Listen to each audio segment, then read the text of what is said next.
Seguro que lo hemos notado alguna vez, ese calor sofocante en pleno centro de la ciudad, que parece mucho más intenso que en las afueras. Pues mira, no es solo una sensación, hay una razón científica detrás, un misterio climático que se esconde a plena vista entre el asfalto y el hormigón de nuestras calles. Y hoy nos vamos a poner el traje de detective para investigarlo. Para empezar, tenemos que viajar un poco en el tiempo, porque las primeras pistas de este misterio son, bastante antiguas, de hace más de 200 años nada menos. El meteorólogo Luke Hauer, estudiando el clima de Londres, encontró algo curioso. Él, sin saberlo, fue de los primeros en documentar que las ciudades tienen su propio microclima, uno que ya por aquel entonces era diferente al del campo. Y eso nos lleva a la gran pregunta de hoy. ¿Por qué nuestras ciudades se están convirtiendo en hornos? Y sobre todo, ¿cómo podemos demostrarlo con datos, con pruebas científicas? Vamos a pasar de esas observaciones históricas a la investigación más moderna. Lo primero es ponerle nombre al sospechoso. Porque esto no es algo nuevo, ¿eh? Es una especie de fiebre que nuestras ciudades llevan desarrollando desde hace siglos. Una consecuencia, bastante directa, de cómo hemos ido creciendo. El término técnico es efecto isla de calor urbana, y la verdad, el nombre le va que ni pintado. Se produce porque los materiales que usamos para construir, como el asfalto, el hormigón o los ladrillos, absorben y retienen el calor del sol muchísimo más que un bosque o un campo. Así que por la noche, mientras el campo se enfría, la ciudad sigue soltando todo ese calor que ha acumulado, creando auténticas islas térmicas. Vale, pero una cosa es intuirlo y otra demostrarlo. Para medir bien estas islas de calor, los científicos necesitan herramientas muy potentes, capaces de tomarle la temperatura al planeta entero. Vamos a ver cuál es el kit de herramientas del investigador climático. Pues resulta que el testigo estrella de este caso no está en la Tierra, está orbitando a cientos de kilómetros por encima de nosotros. Hablo de satélites como la serie Landsat, que nos dan una perspectiva desde arriba que es sencillamente crucial para ver el panorama completo y detectar estos patrones de calor a gran escala. La prueba clave que recogen estos satélites se llama temperatura de la superficie terrestre, o LST. Y ojo, que esto no es la temperatura del aire que nos dicen en el pronóstico del tiempo, ¿eh? No. La LST mide el calor real que irradian las superficies. Es ese calor que se nota al tocar el asfalto en un día de verano.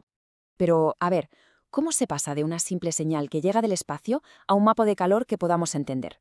Pues en resumen, es un proceso de 3 pasos. Primero, el satélite recoge los datos en bruto. Luego, esos datos se convierten en una medida de energía, que llaman radiancia.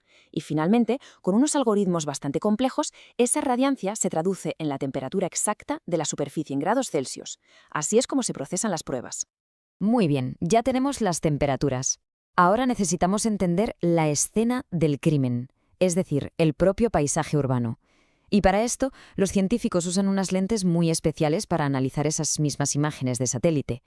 Estas lentes son 2 índices clave. Por un lado está el NDVI, que viene a ser como un detector de verdor. Nos dice dónde hay plantas, árboles, parques y si están sanos. Por otro lado tenemos el NDVI, que es justo lo contrario, nuestro detector de gris. Identifica las zonas construidas, el hormigón, el asfalto, lo que no es natural. Juntos nos pintan un mapa perfecto de las zonas verdes y grises. Y aquí llega el momento eureka de la investigación.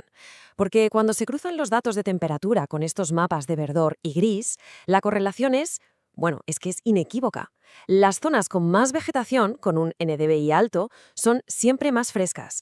Y las zonas con más edificios y asfalto, con un NCVI alto, son mucho más calientes. La prueba es concluyente, vamos.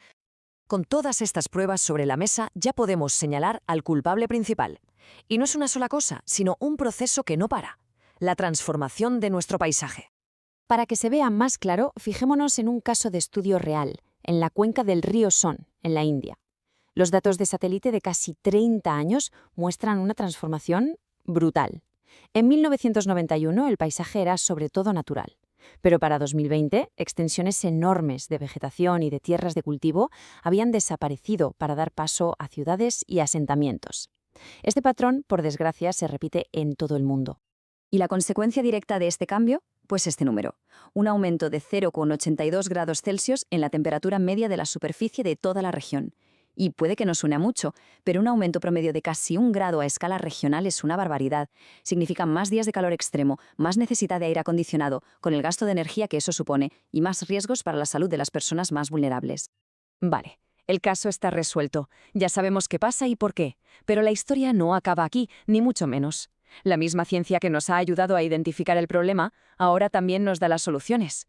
Así que vamos a centrarnos en el camino a seguir, en las estrategias para enfriar nuestras junglas de hormigón.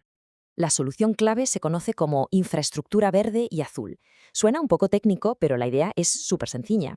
Se trata de reintroducir la naturaleza en el corazón de la ciudad.